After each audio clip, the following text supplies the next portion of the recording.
Hello and welcome to another episode of Despite the Challenges, a show where we showcase people with amazing abilities who despite their challenges and impeding circumstances in their life, not only they turn around their own lives, but they go out in a community and do amazing things.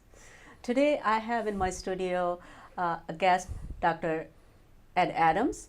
Dr. Adams encountered a need in the community and he took steps. He had been involved for over 25 years helping men and is founder of Mentoring Men. Let's hear more directly from Dr. Adams. Dr. Adams, welcome to the show. Well, thank you, and thank you for inviting me. You're very welcome. So tell us a little bit about Dr. Adams and Men About Mentoring Foundation. Okay. Dr. Adams is a psychologist. And over the years, I've developed a specialty area in men and masculinity. Okay. And that happened as a result of seeing a gap in psychology that focused on issues related to men and masculinity. I see.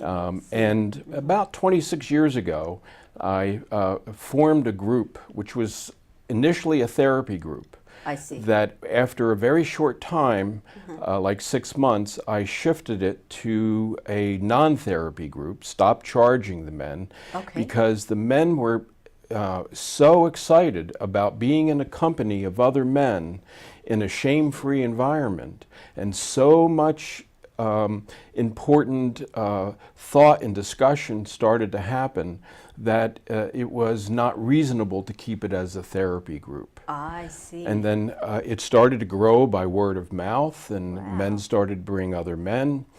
We formed a second group, eventually a third group, and eventually a fourth group. Wow. We then incorporated, successful. We are now menmentoringmen.org. We're a nonprofit organization. We have over 100 active men involved. I see. And these are men who get together to support each other to live deeper, more meaningful and happier lives. All walks of life. Yes. Men from all walks of life. All walks of life, all ages. Yes. I think our oldest man who participated was in his 90s. Wow. And the youngest was in his 20s. Wow. Most of the men cluster between, I'd say, 35 and up. Yes.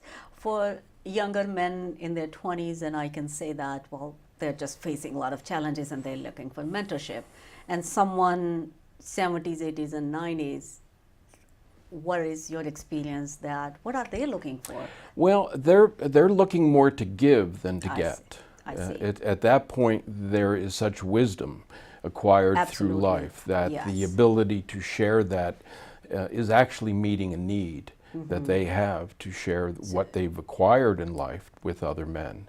They come forward to share that. Yes. That's outstanding. Yes. I'm very interested in going back to, you mentioned that in your practice that you noticed a gap in psychology, treating men.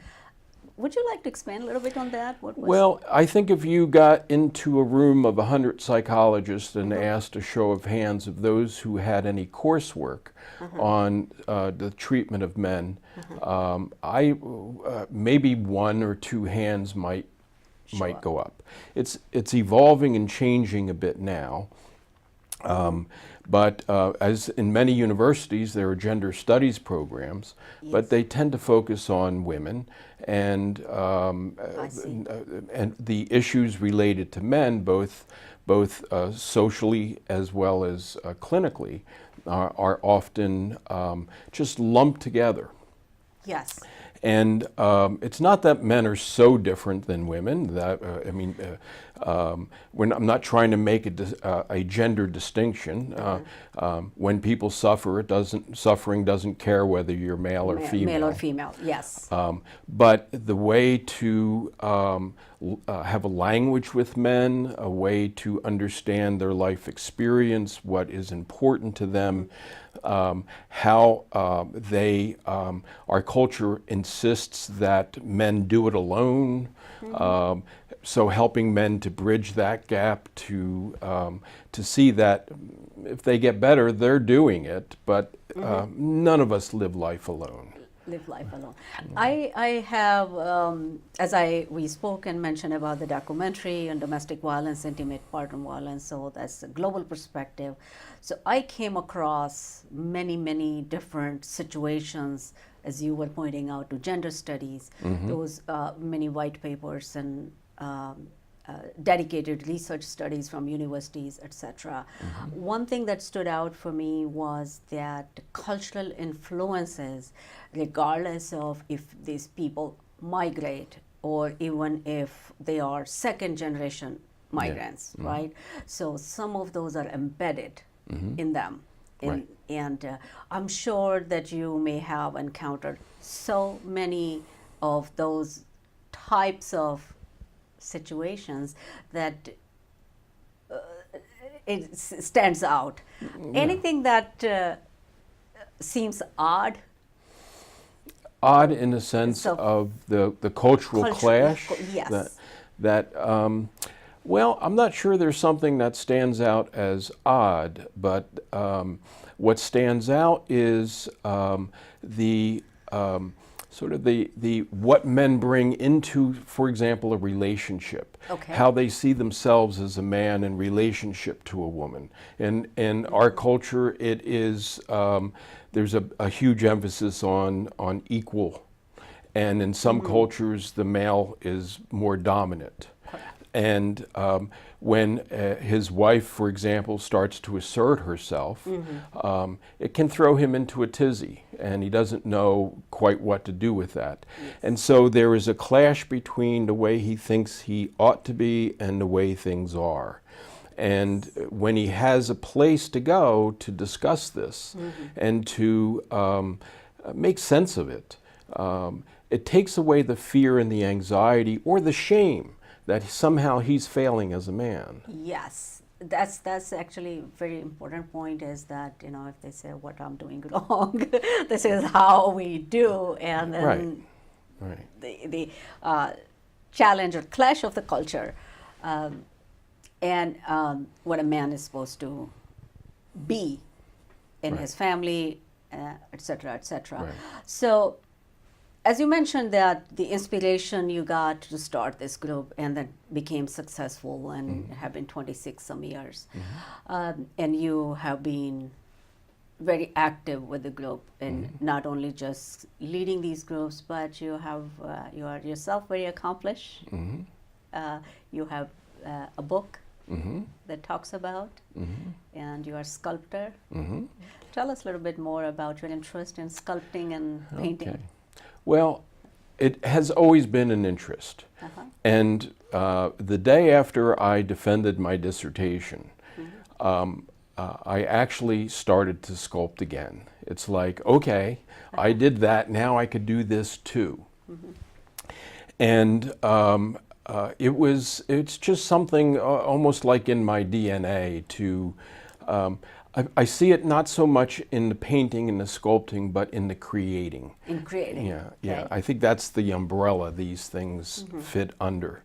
In 1992, one of my paintings was on the cover of the American Psychologist, the journal, and it was, I am the first living psychologist to have a painting on the cover of the... So that's quite an accomplishment. William James preceded me, but I have the advantage of still being alive. And I know that you have this book, Becoming a Happier Man. Yes. And this book has a collection of images, the paintings that you have created. Tell us a little bit about how these paintings relate to what you write about.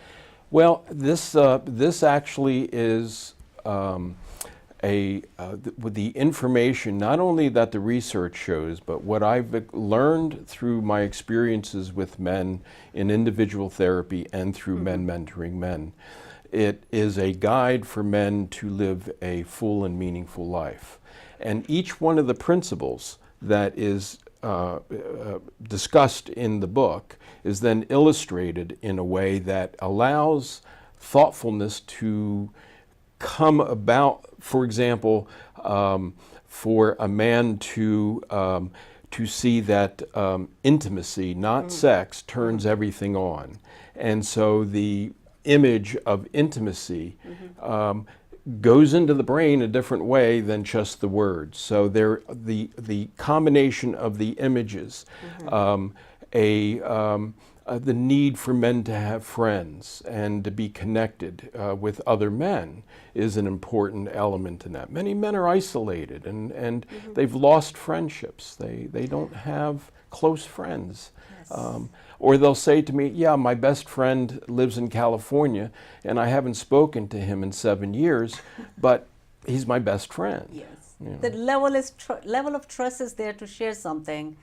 And you're making a very important point that in today's life, life takes over. We are all busy. Yes. And a young family and professional demands. Yes. There's no time left for socialization. And what do you advise these men to who, like you described, that geographical distance is great, the time zones and all that. What should they be doing in order to minimize that loneliness? Well, Ritu, if I could distill it down to 2 words that all of this work is about and how men really dynamically change, one word would be compassion. The other word would be self-compassion. They're related, they're a little different, but when compassion is that I see your suffering or I see your distress and I want to do something to help you. So when a man understands that compassion is integrated in his brain and it's part of his life, it talks, it opens a door for men to call one another. Hey, how you doing? I know you're going through something. I just thought I'd see how things are. Or, hey, buddy, I was thinking about you. These kinds of context, or emails, or text messages, but ones that connect on a very personal level and say, I see you. You know, yes. That somehow there's you're in my imagination. Yes. And you matter. So it's kind of reassurance. Yes. That, oh yes, they're thinking of me. Yes. Right. So is that enough? It's not. I mean, ideally, we're social animals. We're built to be connected with one another, to be in the company of each other. And friendships really develop when you have experiences together. For example, Men Mentoring Men has an annual wilderness experience. And 11 men came back from Maine, having spent a week in a very remote part of Maine. Okay. The bonding that occurs, the laughter that occurs, these are men with businesses, they're doctors, but when they go there, they're boys, and they play. And the bonds that are created are very special. Yes, they let their guards down and be human. Right. Right. We had a man diagnosed with cancer and needed immediate surgery. Word went out among the men. An emergency meeting for him was called, and the day before he went to surgery, he sat down with about 20 men who were saying to him, "We're there for you." Now, most men go through surgery without even mentioning it to family members. Yes. Or except maybe somebody like their wife or... Why is that? Why is that? Women, we're social animals. Women are more open to their emotions and expressing emotions, and men are either by nature I'm not expert, so I'm saying in my words, either by nature or by cultural um, uh, norms, they don't want to feel weak. Right. Is that sign of weakness, that to express emotion or express that this is something I'm going through and I need support? Right. Well, it can. Some men do perceive it as a sign of weakness because the culture sort of suggests that. Like if politician cries, that people say what's wrong with him, that he cried or he had strong feelings. I think that's changing. I think we're adapting to that a little bit better. But also, men feel a great deal of potential for shame. It's like somehow I'm not doing what I'm supposed to be doing. I'm not living up to a standard. Now the standard's all made up. They're all made up. Yeah, and they're frankly, I call these silly standards.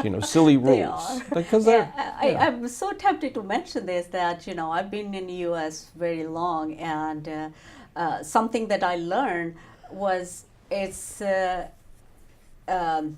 shameful or it's not okay for men to cry. And in many parts of the world and other cultures, crying is a very natural and emotional, sentimental emotion that comes out so natural. Right. And you suppress that. Right. So crying is associated with happiness or sadness, Right. or something that brings tears, so touches. So to me, that was very hard to kind of say, Yeah. Crying is Human. human. Women can cry, but men cannot. So, but that's, I understood, like you said, there's a silly standards. Right. There's such a fear, there's such a homophobic fear in our culture that men overreach a hug or a touch or Yes.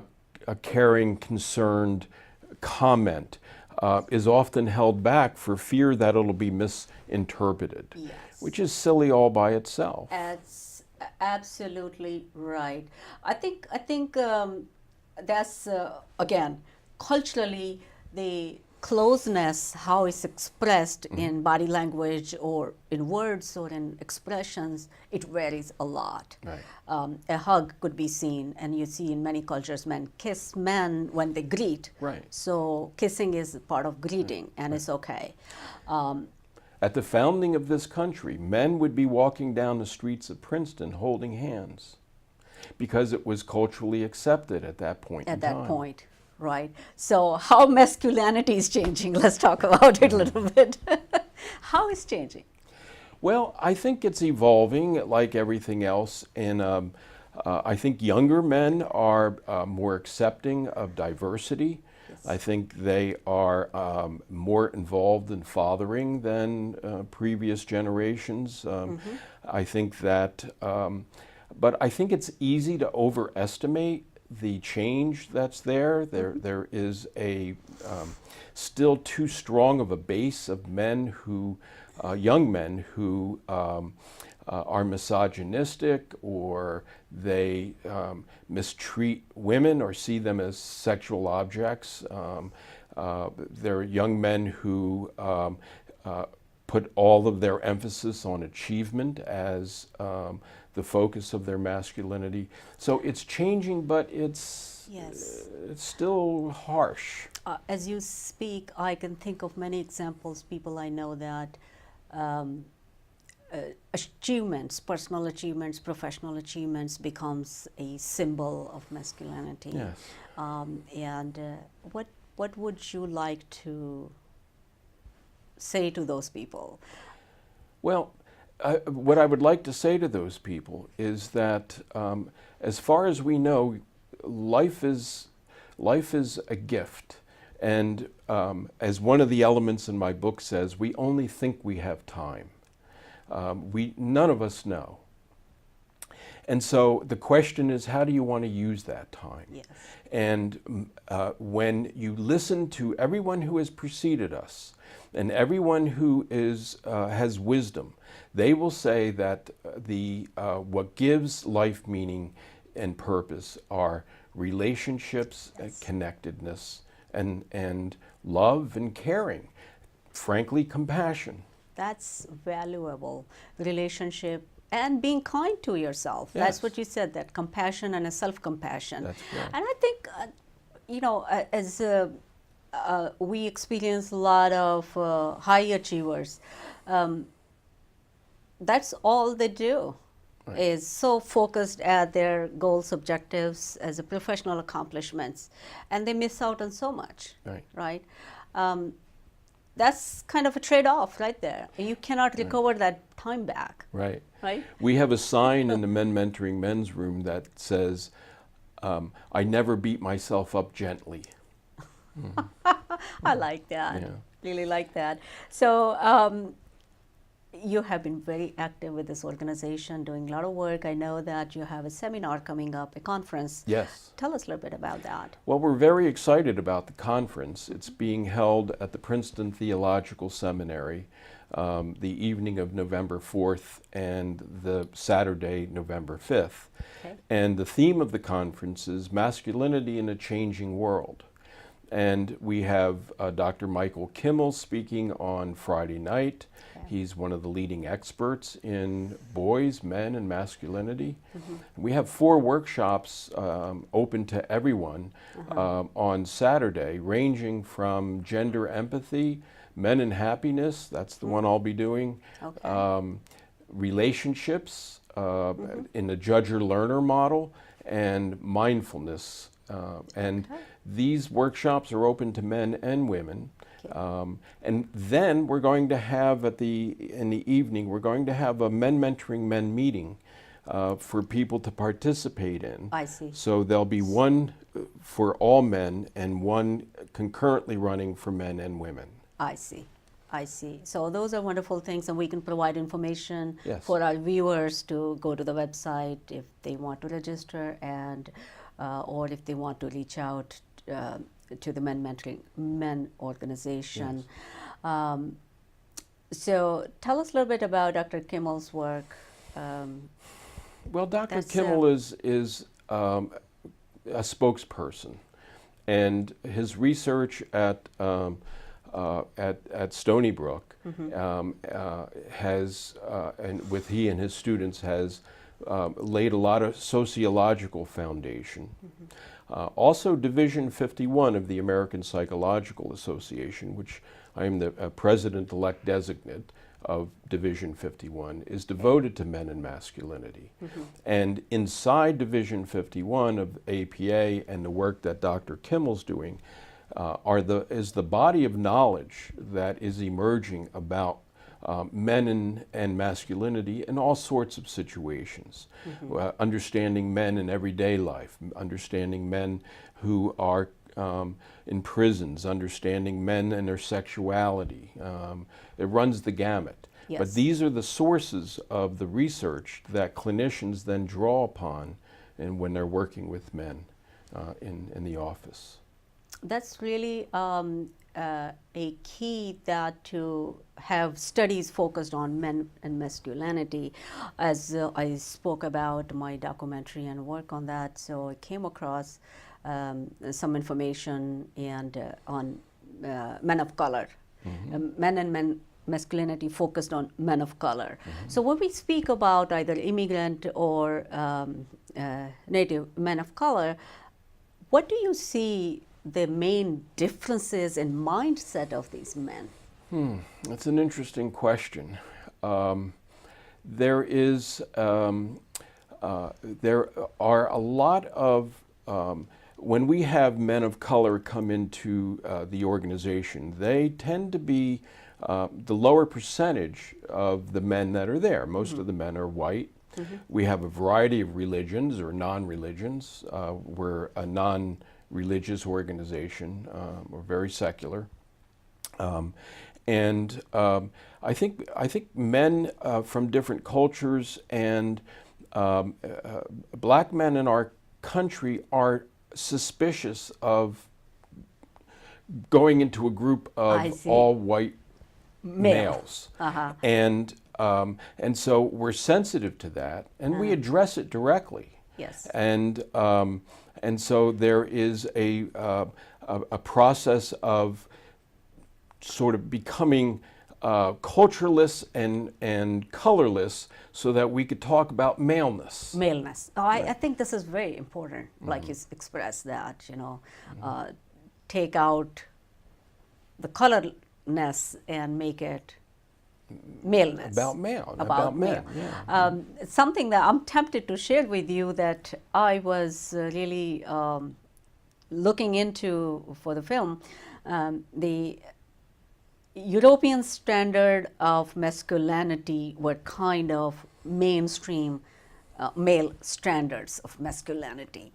And when it comes to men of color, or especially the immigrant men of color, and they have like a template of masculinity, so that caused a lot of problem, right? So sometime there's disconnection, sometime there is a negative reaction, or like you said, that people develop a standard or a habit of personal accomplishment, and that's how I prove myself to be a man, right? So this is an area that we can talk a whole lot more. There's a lot more discussion needed. But I really appreciate that there are groups like yours, M3, and which is allowing a platform for people to come and be part of it, where you drop the guard, you drop the barriers, and Our research, our internal research, shows that one of the strongest beneficiaries of Men Mentoring Men are the men's girlfriends and wives.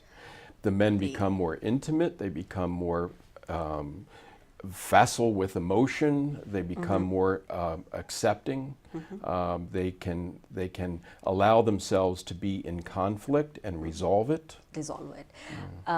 As we don't have as much time as I would like to continue the conversation, I would like to ask a little bit more on your book, if you could share Becoming a Happier Man, and which is also a part of your workshop on the upcoming conference on November 4th. Correct. Okay.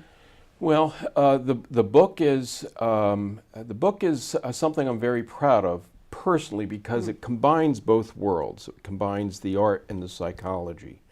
And I think that the ability to, I'm not saying this in a braggartly kind of way, but not a lot of people can do that. And so so just to kind of focus on a couple of pages. So that's about the ability for men to create, men to have friendships. And so when you see something visually, you tend to remember the visual stronger than you do the words. But the association of the two may get through to some men that if they want to live deeper, more meaningful lives, this is the map. This is the map. So the images speak, the picture speaks of thousands words. Exactly. All right. Anything else that you would like to share with our viewers? Well, just that this is an important area, and I'm so grateful to you for giving us some time to discuss this. I said to you before we started to air that if the men in the world became 5% more compassionate than they are, we would not recognize the world. This world needs men of compassion and self-compassion at a crisis level. And so there cannot be too much emphasis put upon this. I really admire the work you are doing, and I wish that this gets much more publicity and more men take advantage of it. And I really thank you for coming to our studio and sharing your work with our viewers. And for our viewers, I hope that you would find a lot of information that's beneficial to people you know, and reach out to M3 organization. The contact information and the website is here. And please check out their website for upcoming conference.